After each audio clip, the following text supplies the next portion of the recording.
Hey everybody, and welcome to what I think is going to be the final chapter in the Disventure Camp saga. My name is Silly Billy, but you can call me Billy. 13 episodes, 11 blind reactions, 2 character rankings, and 1 giant review later, and here we are. This is what we have been building up to. No, you're crying! Now that the show is wrapped up, we can finally rank the characters on equal footing again, without having to distinguish who's still in the race and who's not. That being said, keep in mind that this is just my list and I love to read yours too, so let me know which character is your favorite, or even if you have some time, rank your full character list in the comments below. And hey, while you're down there, consider gently caressing the like and subscribe buttons, as well as tickling the little bell icon. With that being said, let's start this ranking. Coming in on number 14 as the worst character of Disventure Camp. And after the last Disventure Camp video I made, this can't really go any other way, right? I have written so extensively about Riya, it only makes sense to give 14th place to Maggie. What? Yep, are you happy now, Riya fans? After all the slander you had to endure last time, she isn't in last place here. Yay! Rather, it's this absolute nothing burger of a character. Maggie comes into the show with a fairly simple premise, walks around aimlessly for a bunch of episodes, and is then promptly eliminated whenever it is most convenient to the story, with her only resolution being that she gives you a black eye. Go Queen. Look, for all the bad stuff I have to say about Riya, at least she made me feel something, which is always an improvement over someone bland. Riya, I could still give the "you tried" sticker, whereas for Maggie, even that is too much credit. Speaking of Riya, 13th place is reserved for her.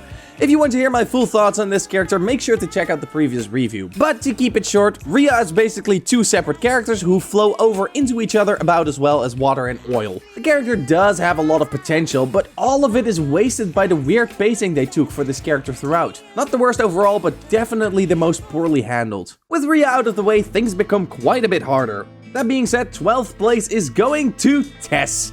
This character just does not do it for me. Tess to me is like a watered down, less entertaining mixture of Gwen and Crimson. And I know I keep harping on this point, but if a character tells me there's nothing interesting to know about me, then I tend to take your word for it. Tess does have some good character exploration scenes here and there, as well as a very nice exit. Yes, I'm finally willing to accept that. That is what I call character development. But overall, the character leaves a lot to long for. Hopefully she gets to return for season 2 and they get to explore the character a lot better, but if it's more so in the direction of somebody's fantasy of a 3-way with a goth girl and a gamer girl, then count me out. Now, viewer, before moving on to number 11, I want to inform you that my next pick might be shocking to some viewers. The number 11 pick might leave you speechless, and could potentially lead to fainting or dropping jaws. Viewer discretion is advised, heavily. Are you ready? Okay. Number 11... goes to Allie. I tried to warn you! Now that the season is over, I had some time to reflect on it. And the conclusion I recently discovered is... Allie is really boring! Like, really, this character has surprisingly little to offer other than being a likable protagonist. We know little of her backstory and even less about what she feels or why she does what she does. Not to mention, Ellie gets a pretty weak exit, all things considered, and the fact that their love story isn't resolved probably means that there is more of this who likes who stuff coming in the All-Star season, which I am just not looking forward to be honest with you. As such, the character that used to be number 1 back in my first ranking now not even cracks the top 10, being the biggest drop of this entire list. A character that does crack the top 10, well, technically they all crack the top 10 from now on, but the number 10 place goes to Carol. I quite enjoyed Carol as an early boot. She didn't contribute all that much to the overarching story, but that wasn't really necessary either, and I liked her bond with all sorts of wild animals. Some of these scenes are just really funny out of context.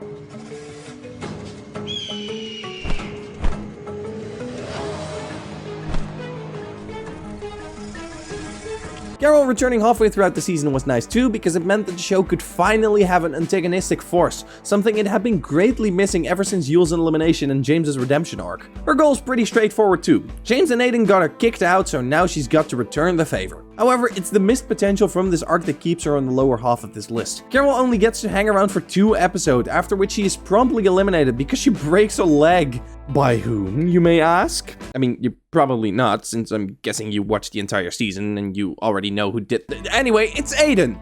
You know, the guy Carol is already opposed to. You know, the fella that is supposed to represent the good side in this rivalry. You know, the geese that it is supposed to balance out Carol's irrational anger to show that she is in the wrong and not has a good base to target Aiden and James specifically. You see how this may be a problem? Oh, shut up, Carol! This little arc makes Carol's frustration when James wins justified, and it leaves a bitter taste with his victory. Are we really gonna celebrate when we have Carol so miserable next to it? And yeah, I'm counting that as a Carol flaw instead of a James and Aiden flaw, because we could have easily had a little redemption story for Carol somewhere in here, where she realizes she might have been unnecessarily hard on the two, which could serve as a nice contrast to Riya, who isn't able to realize the same thing. There's other things too, such as her writing after the return tending to be over-the-top evil, but for now I think we're just gonna move on to number 9, where we find Hunter! After our little excursion to Carol, we return to picking off the Polly party one by one, finishing off with Hunter, the most tolerable of the three. I think Hunter is at his worst around halfway throughout the season when his ego reaches an all-time high, but afterwards he starts to slowly become a little more normal, which I greatly appreciated. Overall, the guy has a fun personality, and I quite like his twist exit right before the finale. I thought it was well done. Seeing him win challenge after challenge because of some weird reason got a tad bit annoying though, but at least his last win was deserved as he got targeted by everybody, which made me kind of root for him again, so well done on the writer's part. We'll probably see him return in the All-Star season again, at which point I'll be kind of curious what they're gonna do with him. Hopefully the threesome arc is resolved quickly. In 8th place, we find Connor. This character is very funny, but doesn't really have the screen time to warrant a place higher on this list. Connor is a good time in the few episodes he gets to participate in, but his story is quickly resolved and leaves little to be really excited about. Just like many of the early boots, Connor gets a couple more scenes after his elimination, but his are really not about him and more so to help aid Oliver's story. But overall, I'd say he's fine. The only thing I really didn't like is how easily he forgives Riya for being the icy queen that she is. I don't know if this... I saw what Rosa did for you. If she could give a hand to someone who hurt her, I can do the same. Was supposed to be emotional or not, but I just kind of think it's funny. Almost like he needs Rosa as a measurement for what is and isn't socially acceptable. Aw, shucks, Riya. Why'd you do all those mean things? You pushed Aiden off a cliff and started teabagging over his mangled corpse. That's not so friendly. Well, as long as Santa doesn't put you on the naughty list, I guess it's all Gucci, as you younglings would say. Now, who wants ice cream? Kicking off the second half of this list is Rosa Maria. This is the highest placement the character has gotten so far, and that is thanks to the final few episodes she is in. Rosa is more so a support character than an actual character on her own, and that is the unfortunate downside that she misses quite a lot of development that now goes to the people she is supporting. Sort of. But on the upside, it makes her really easy to like. I knew pretty much from the get-go that Rosa wasn't going to win, but seeing her get eliminated in such a dirty way was actually a little sad to watch. Whereas any other episode, I would probably have been glad to see her go, so the spotlight could have gone back to some of the other characters. Her clapping back at Riya though, and just this face, are priceless, and they deserve some recognition. I like that Rosa does fall back on her supporting everyone from earlier in the season, seeing as she helps both James and Riya throughout their respective challenges when nobody else will, but especially with Riya she does it begrudgingly, not for Riya but just for her own values. I like it, it's good characterization. Too bad this comes so late into the season though, I would have loved to see her in a more prominent role. In 6th place we find Kai. I had a thoroughly good time with Kai in the first few episodes he gets to appear, both as a contestant as well as a background character in several episodes. The voice fits the character so well, it's a little goofy and over the top, but they easily get away with it in my opinion. His story is rather cliche though, very reminiscent of another freak-out scene that shall not be named to avoid another total drama with copyright issues and such. So yeah, not too much to say on Kai, just that I really enjoyed him, which nets him the 6th place on this list. Before we start off the top 5, I have a question for you. Do you like Minecraft? If the answer to that question is yeah duh, then I highly recommend you to check out my Minecraft channel. I've recently been invited to the Unorthoblog server, where I'm having a lot of silly fun with some of the coolest upcoming creators. If that sounds like something you might like, then please make sure to check out the channel in the iCard up above or in the description. Alright, let's continue our ranking. In number 5, we find Aiden. I don't think I'm being controversial when I say that Aiden is the main character of Disventure Camp. Silly me, I forgot. This is the internet, everything is controversial. Anyway, Aiden is a pretty likable character. His naivete could get a little annoying from time to time, but overall I really enjoyed him. He was designed to be easy to like, and unlike Ellie, they actually do something with him. His big arc this season is the will they won't they with James, and while the cycle of Aiden liking, then not liking, then back to liking James gets tedious after a while, the times when Aiden and James were bonding are some of the cutest moments in the entire show. The character's a little too vanilla to put higher though, so placing him here makes the most sense in my opinion.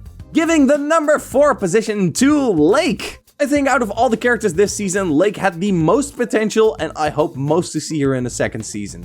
After a slow burn the first couple of episodes, Lake's story quickly takes an interesting turn as she becomes one of the most intriguing characters of the new season. Seeing her deal with her strict parents and slowly overcoming the values that they make her adopt is a great story that unfortunately lacks a lot of the oomph when it wraps up. In my opinion, Lake could have been a great finalist, but maybe they are saving that up for season 2.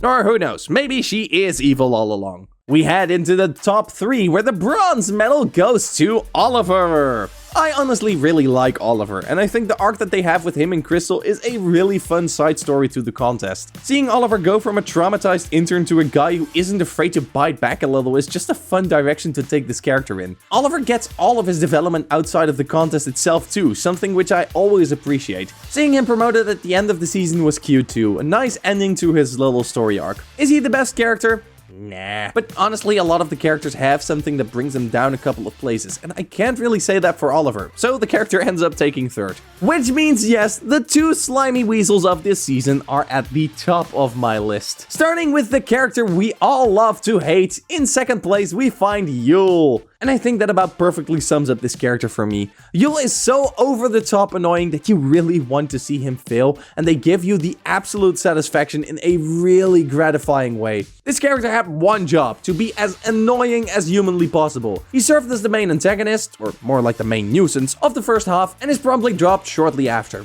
I enjoyed suffering through Yule's screen time, which nets him the 2nd place on this list.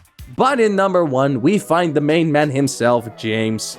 James is definitely the character who took me by surprise the most. Okay, well technically that was Riya, but in her case that surprise didn't really help. Anyway, what I really appreciate about James is that he is probably one of the most multi-dimensional characters of the cast. There's quite a few sides to his personality that shine throughout the episodes. He isn't afraid to manipulate others, but shows genuine care for Aiden as they grow closer. A good example of this can be found in episodes 3 and 4, where in the kissing challenge he tries to toy with Aiden by kissing him a little longer than the challenge requires.